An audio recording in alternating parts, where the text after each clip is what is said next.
days ago. As we passed through small, quiet towns, crossed miles of burning desert sands and fields of green and gold, I began to see and understand the wonders great and small that this world has to show in a way I never had before.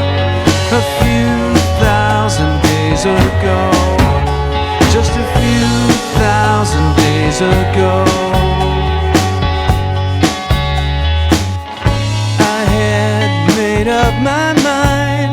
It was time to let familiar things fall behind. I was glad to be all alone in the middle of the wide unknown.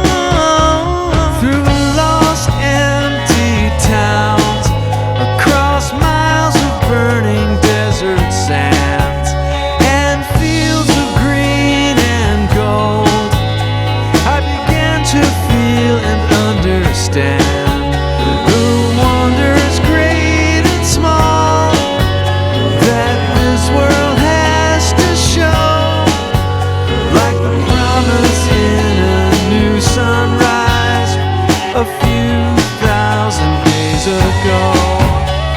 A few thousand days ago,